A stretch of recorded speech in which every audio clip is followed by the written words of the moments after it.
Welcome to another episode of the Svarim Chatter podcast. I'm Nachi Weinstein. This episode of the podcast is sponsored by Uri Kaufman and his new book, American Intifada, Israel, the Gaza War, and the New Anti-Semitism.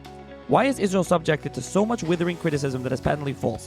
Why, for example, did the New York Times report that Gaza was under Israeli military occupation years after Israel withdrew? Why does Amnesty International condemn rape everywhere on planet Earth except when Hamas terrorists rape Israeli women? Most of the attention of the new anti-Semitism is focused on college campuses, but the real problem is serious institutions.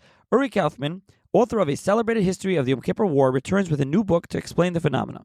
In American Intifada, Israel, the Gaza War, and the New Anti-Semitism, he examines how people superimpose America's troubled history of racial discrimination onto the Arab-Israeli conflict, even though that history has nothing to do with Zionism or how Jews returned to the land of Israel. It results in a bizarre paradox in which people who detest racism judge people by the color of their skin, not the content of their character.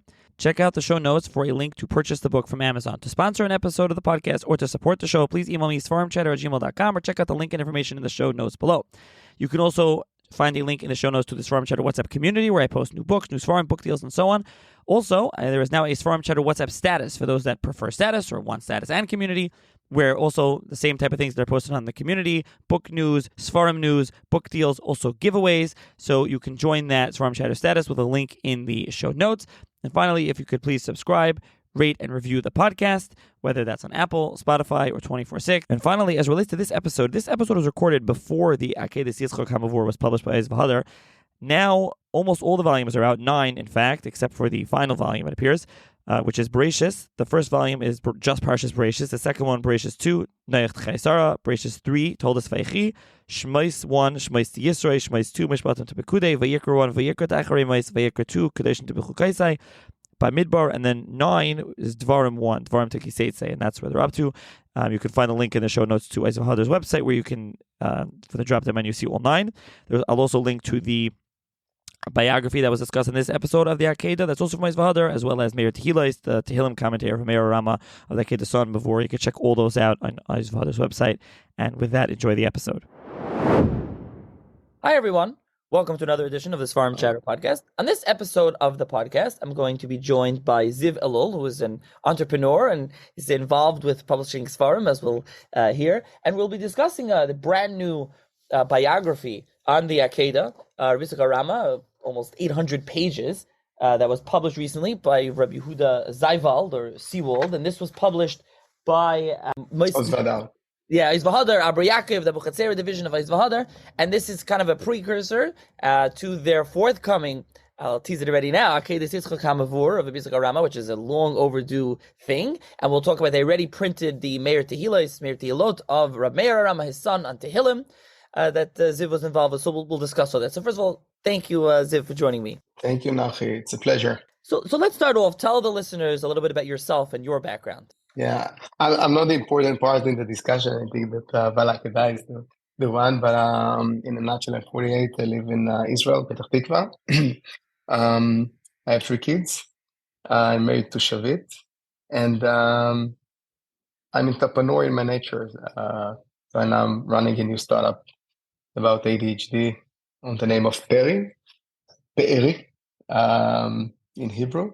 And I learned in the last few years about Bal Akeidas, thanks to Yechiel Bentov, which is the cousin of my mother, that was doing a lot of research about it. And I'm happy that and it's a pleasure that we have this kind of discussion about it, because it's in my blood that people will know more and more and more about him and about his knowledge. So how did you come to know about him? Like I said, did your cousin mention it to you? How did you become interested in Rabbi Arama and his Torah, learning his Svarim? Sure. So Yechiel Bentov about 10 years ago, which is a cousin of my mother, as I mentioned, he's a dear uncle. So he decided to look and to learn about the history of the family. When he ended being in minister, he was part of the minister in the government. He was the mayor of Fakim. He was doing a lot for the country, and he wrote a book that he called 40 Years in the Desert. And it was published in 2000, by the way. And while he was doing the research about the family, he found that Rabbi Yitzchak Arama, Bal Akeidas, is part of the family.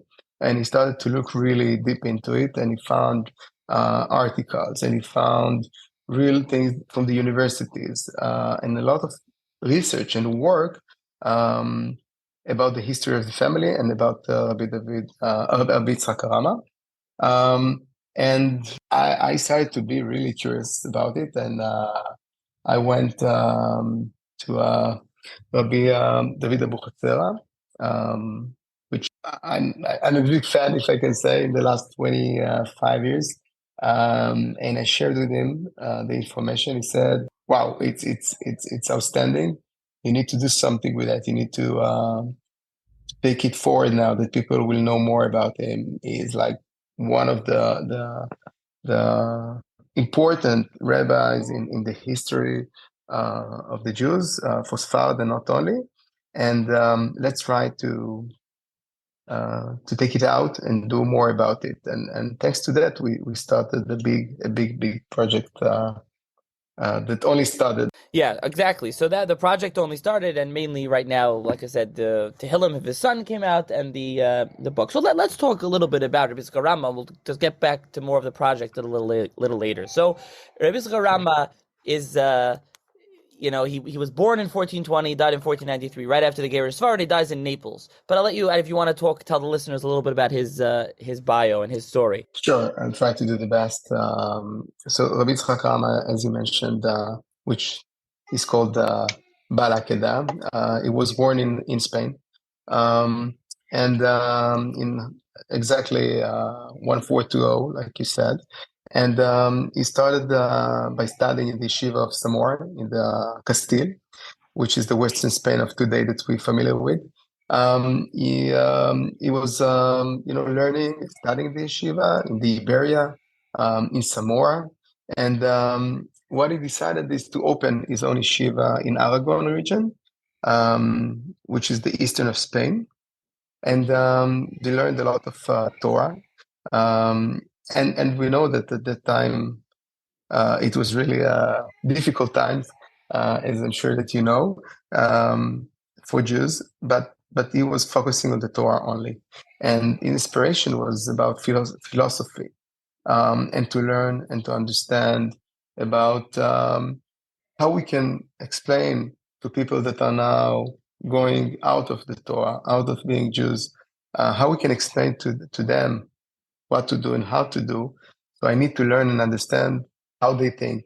So we really learned everything that is related to what influenced people. That's about the philosophy that he had. It was really in a good connection and close connection, and a lot of letters between him and Abarbanel, and a lot of letters that I think some of them are even published in the past. So they were really connected, and he moved from that to Tarragon, which one of the places was Paltayud, in 1480, and he lived in the Jewish neighborhood there, near the rabbi's house as well. And the book, the Akedat Yitzchak, was not published at the time. It was only writing. And on 1492, as part of the Sfarad migration, he moved from that to Italy, to Aragon, and he lived in Naples, as you mentioned before. And then pandemic that killed many of people back then, and it was part of that of the time. So it was buried in Naples, like you mentioned. Yeah, and unfortunately, we can't find the grave until today because maybe we can't find it because of something maybe that happened there recent centuries. we're still trying to look and figure out if we can find something. But there was a big deportation, so not sure that we can find something.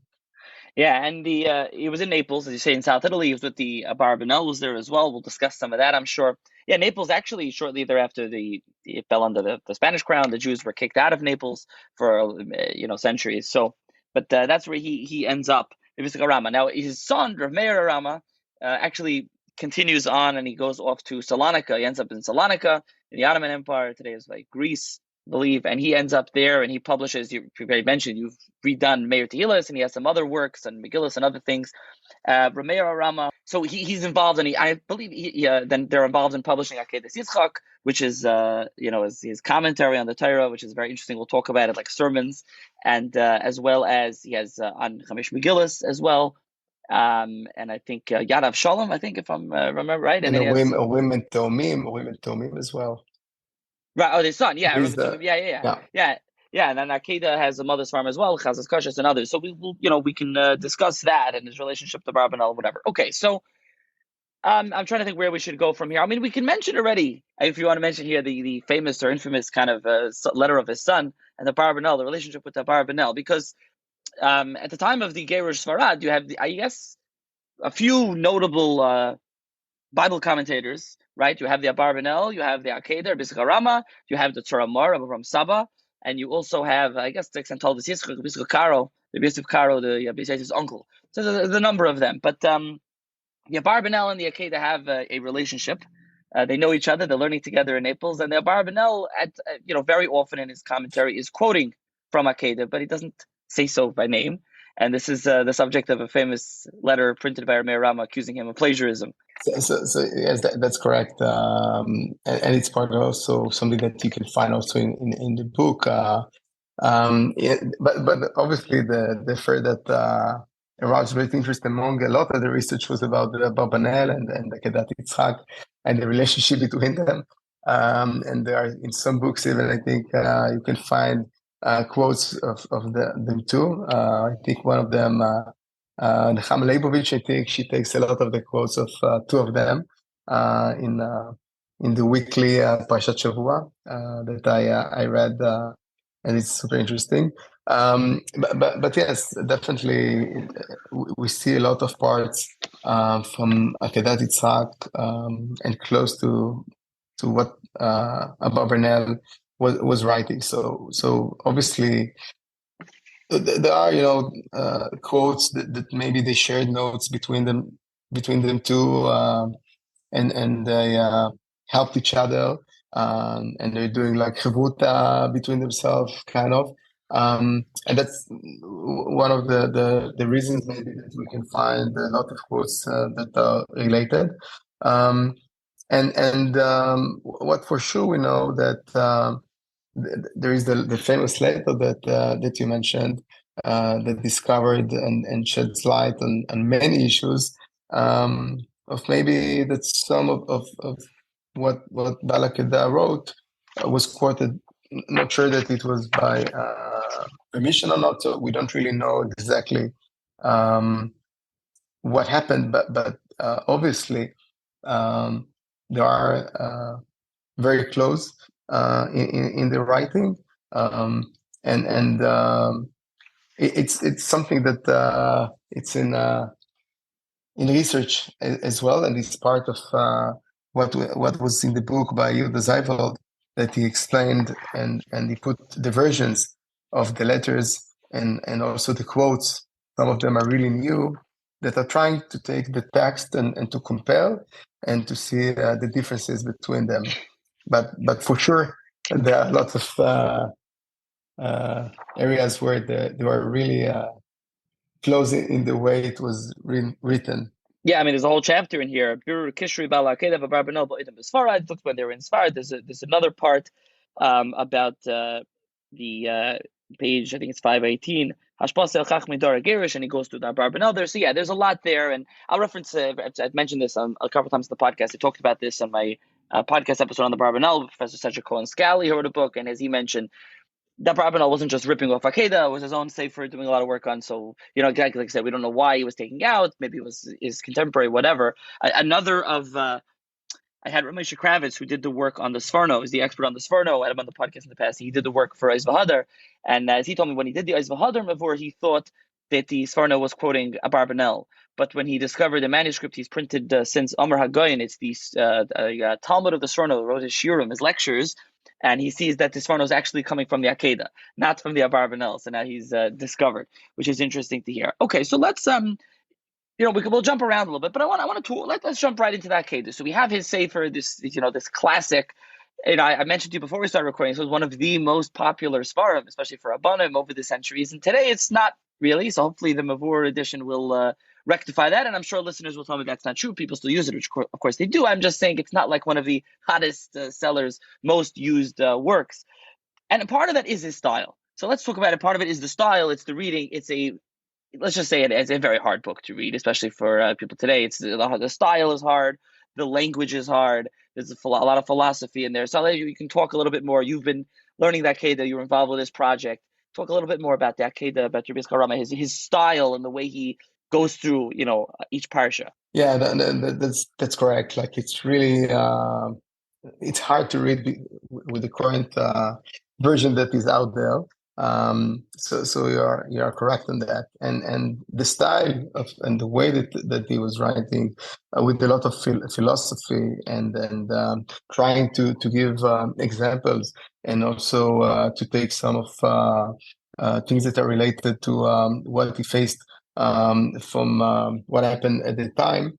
And the only thing that was out is a book that is hard to read. And it was published really 500 years ago. And unfortunately, I think 10 years ago, there was publication of the book only by doing, the wording without explanation, without all the BOE that are needed in the book. What now is in work and which is super, super, super exciting is to take really what we call a talent writing and very high level and philosophy that and complexity, but in one hand to keep the level of how he wrote and to keep it now in the new explanation that are going to be released. And this project is happening in the last 5-6 years by Oz V'Hadar. And we are really proud that it will be out in the next year, B'ezrat Hashem, because it's a project that they couldn't even dream that is going to take that long. And the reason is because the complexity is using the Kabbalah, is using the Torah, is using the philosophic people at the time. There's he is really taking in his writing a lot of high and smart things, and the hard work now is not to take it down, is to keep it at the same level, to keep it in the way and in the how he wanted the things to be explained, and it's really hard. And what they said to me in the work on that the people that they found are super smart, super talented, very, very special, because they need a lot of knowledge, because the hard work of Oz V'Hadar now is how to keep the level and not to take it down. And that's super exciting. So what we believe that in a year, B'ezrat Hashem, it will be published with the Akedat Yitzchak, but now not only to take and to change the print, but really to explain and to take it to people that they can learn and study. And that's where we're very excited for. And B'ezrat Hashem. Yeah, which is amazing. I mean, it's something that really has to get done and had to get done. It's like I said, it's a hard work stylistically to read. And as you said, Eis V'Hadar printed about 10 years ago. It's nice. It's a nice new print. It has some side headers. They broke it up. It has the old commentary, I think, of Rabbi Pollack. But there's Yiddish Deutsch words in there, and they left in those Yiddish German words. They're still in there. Some of those words that he uses to explain things. So that's a little hard. And also the way, I'll just explain the way that he explains it. He's still one of the classic commentators of Akeidas. The Akeidas goes through like a topic in Indian, a philosophical topic, and in the beginning of the sermon, it's kind of like a sermon, Josh. We can talk about that in a second. And Rabbi Pollack kind of just explains a long, very, very long piece also, like Akeida, and like running. So it's not like a commentary where you'll get like now where there's footnotes on each small paragraph, or it's just a long piece and he runs. So you like, if you're trying to find what's going on, you're going top to bottom. It's very hard to follow, besides for hard to make sense of. And we could talk about that also. And by the way, much more of what we're discussing is in this book of Rav Zayvald, this new biography, which I'll put a link. We'll talk about if it's still available for purchase. But I'll try to find Nachi, if I may? Yeah, go ahead. If I may, just to share with you something that to what you said before, it's okay? Sure, go ahead. Yeah.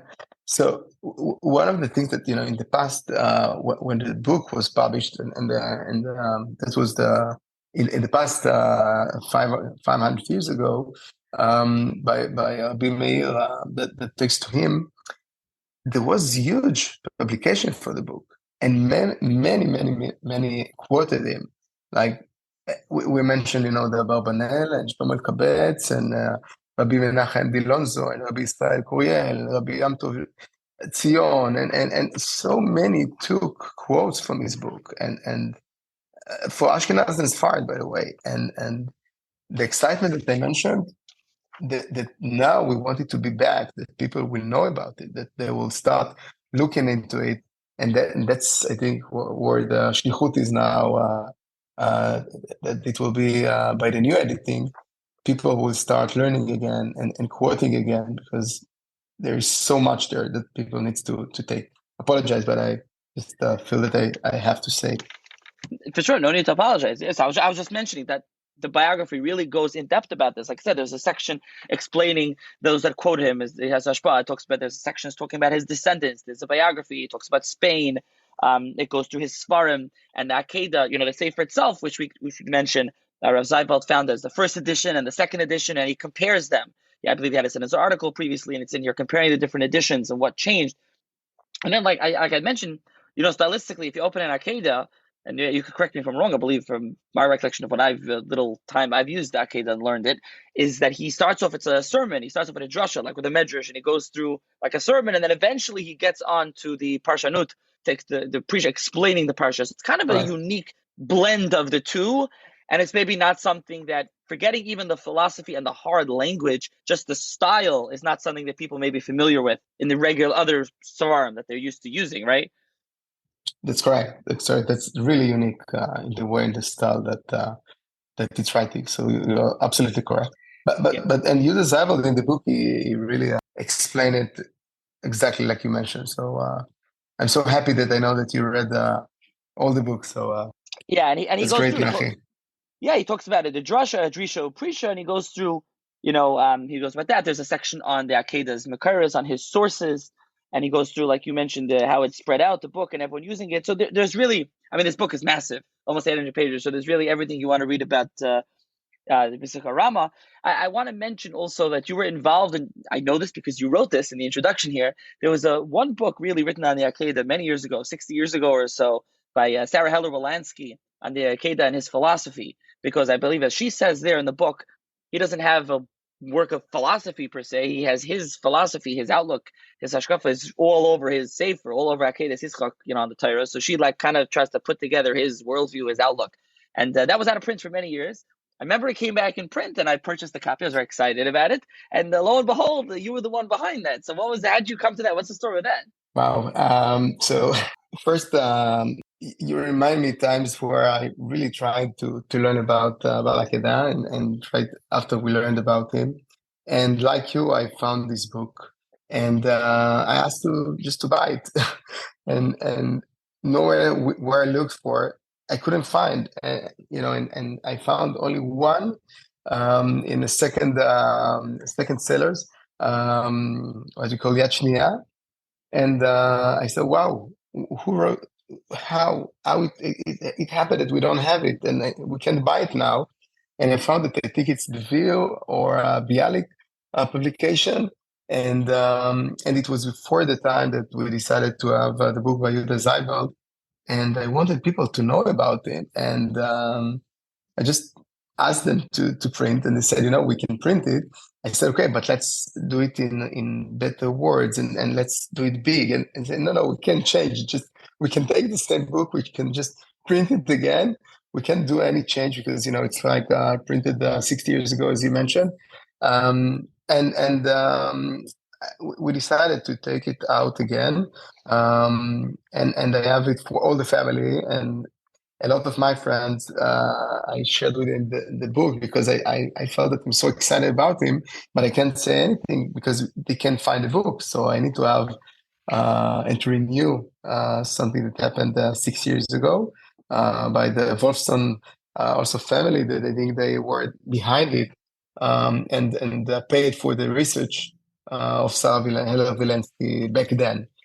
So I'm happy that we could take it now out again. And Yuda Zavod, in his book, he obviously used a lot of what she wrote, Sarah, and he added a lot of new things in the book that was published. But obviously, it's a great book and a great baseline to take it now even more in the new book of Zygold. But thanks to her, we have a lot of information, and it was a great research. Yeah, so her book, Masad Bialik, I'll put a link in the show's notes to that as well as this book of Zygold, so people can check out that book. Like I said, it delves a lot into the philosophy. It's more of like an intellectual biography, more of even on the philosophy than this book is. So obviously, it's a big work and it's complicated, as you said. But perhaps you can share just a small example from the Akeida with the listeners. Sure. So thanks, Nahi, that you bring it in. I was doing as part of Shavuot in one of the shiurim. I was asked to talk about emunah and about phases in life. And one of the things that I took from Baal Akeidas, which is really amazing, is about taking the way of solving problems, how you solve problems. And with using mashal, how you say mashal, he was taking a great mashal. Example that he was taking. If you want to be creative, if you want to solve something, and you have a mission, how you can solve it. And he gave an example. He said there was a mission for someone. He needed to go to a temple, and he needed to go up to the up of the temple, and that was the mission. And it was hard for him because he tried to go to this temple from all over, but it was blocked, and he couldn't get up to the top of the temple. And he asked someone that was there, someone smart, and he was asking him. He was really old and smart. He asked, "What I can do? I need to go to the up of the temple. That's my mission, and I need to get there. How I can get there? Please help me." And he said, it's really hard to get there. It's really hard to go to the top, but you don't necessarily need to get only by yourself to the top. You have a lot of tools around you. You have people that you can consult with. You have people that you can ask. You can get a lot of ideas. You can take other ways to get there. Maybe today we can use helicopter. We can use maybe other things that you can help. But you can find a gadget together and use the world together. And the purpose of what he said, which is so smart, we need to look, and this example of getting up to the temple, it's a mission that you couldn't do because you need a lot of help, of support. And he took this example about us, about our souls, that the temple is inside of each of us. The temple is part of who we are. The temple is our soul. When we want to solve something, if we want to be in the emunah, in the madrigot of the emunah, of the steps and the stairs of the emunah, we need to find it in ourselves. We have the power to create the change. We need to find it, but it's here, it exists, and we can get there. So each one that is looking for the emunah is looking and is trying, and it's hard. No, it's inside of you. Each of one of us has the nitzot.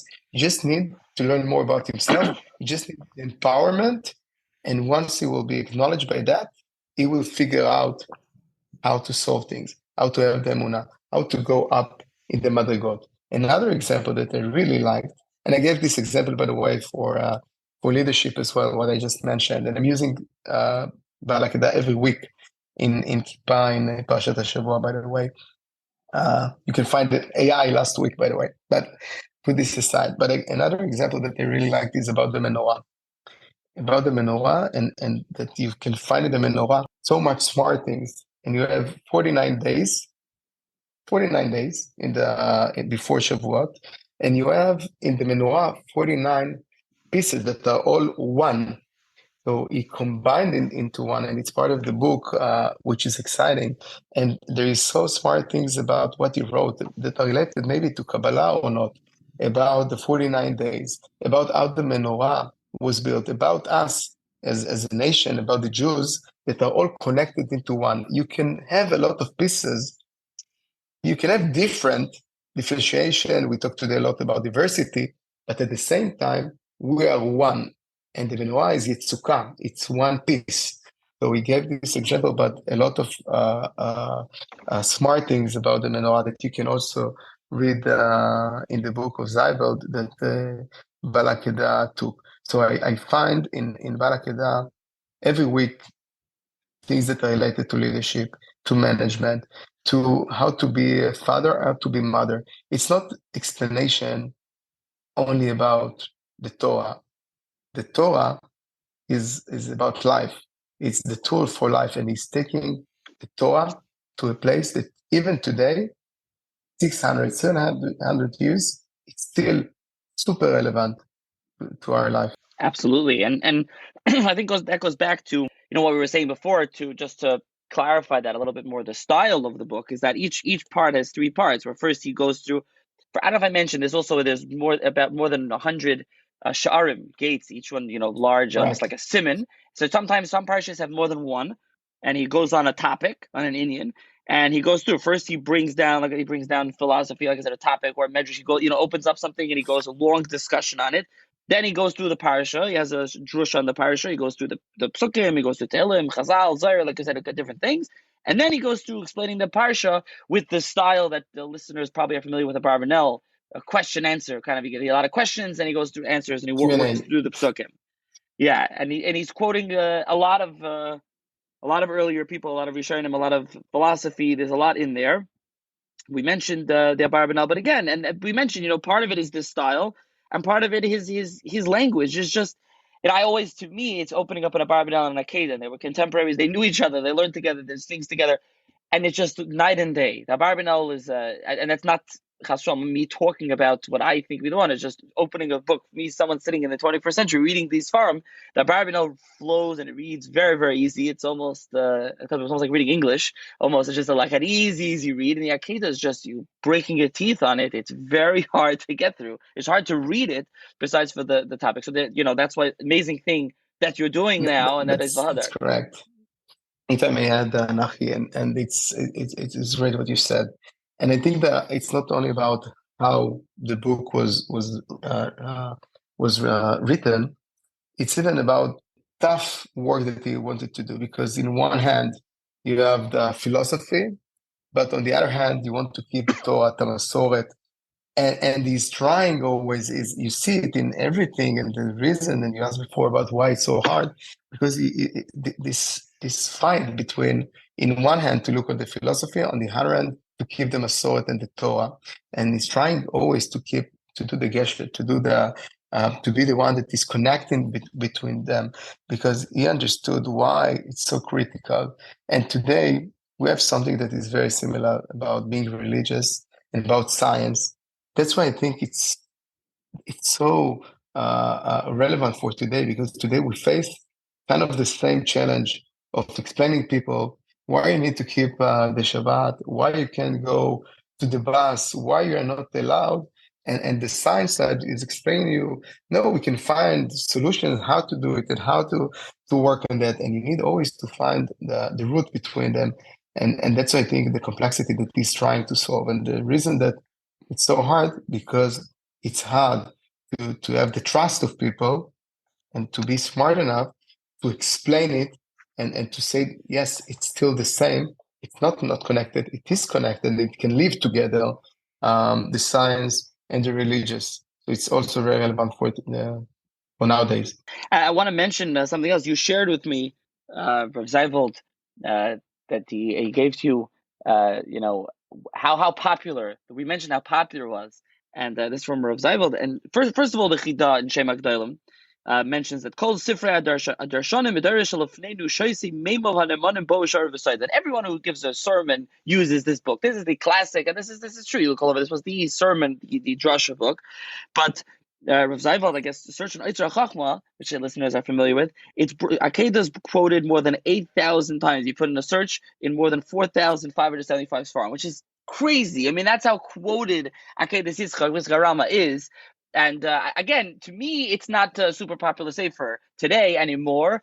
I know Rabbi Lapiansky has a sefer Yesodei HaTorah where he quotes little pieces of Eretz Rishonim and he puts them down and he pulls out small pieces from Akeidah in there. Listeners are familiar with it, but it's not an easy work, which is why it's so important to have them before. I mentioned there have been commentaries written on the Akeidah. I mentioned Rabbi Pollack. His was the famous one, and there's a couple others. So Kitaver, there was other ones written. But it wasn't, and then there was a couple standalone editions. Masada of Cook one time printed with a Mechir Yayin of the Ramah on Esther. And then there was a critical edition done in a paperback on Rus a few years ago, on Megillah's Rus. Someone in Israel put that out.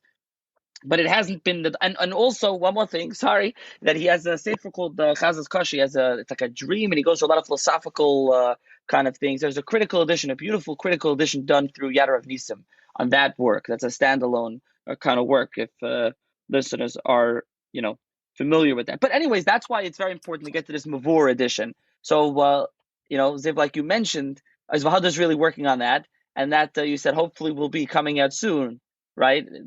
Yes, it's only the beginning, as I mentioned. Like we just start now, the explanation, and in a year from now, hopefully, that's what Osvada said, that we will have the first start of the explanation of the book. Hopefully, in the next 2 years, we'll have all of them. But as you said by yourself, it's only the Akedat Yitzchak book. There are more books that once this book will be published, once it will be done, then we can go to the Chazut Kasha, that it's one of his book, and the Adav Shalom, that was also one of the book, and Chazut that it's still not out there. And you mentioned about Megillat Esther. So there are many books that needs to be out, but we want first to make sure that the Akedat Yitzchak is done, and that's the main work. And the biography, it was outstanding, Nachi. We published it in 3 weeks. All the 2,000 pieces were sold out. So you see that there is a lot of interest, and I must share with you. I went to a friend's house. They had the book, and my friend said that the father of his wife, Chamo, he said, "I want to take this book." And it was because what he learned in the book is about Gerush Sfarad and what happened. So he's found in the book a lot about the history of the Jews, and there are not a lot of books like the one we see with Zayveld about the history of the Gerush Sfarad and what happened. And that's, I think, what people are very excited that they learn now about through Akedat Yitzchak, about the history, about the biography of themselves. And that's, I think, what is really something that we're so happy to have. And you mentioned about Rabbi Meir, which Meir was doing the Meir Tehilot, that is out already, and I'm learning every week. And it is using also a lot of things that are related to Bal Akedah in Meir Tehilot. So it's also really highly recommended to look. And any person that is reading the Meir Tehilot come back to me and says, I can't stop reading it. And people that I'm praying in an Ashkenaz synagogue on Saturday, and all my friends, they gave it to their father and for themselves. Like, they really like how it's written and the explanation, and they took a lot of it out of it, because it's not about only Tehillim. It's about the Torah as well. It's like a lot of explanation that are related, and he's taking also Rashi and he's explaining in a very good way why it's all connected to his father, to Rashi, and the Torah.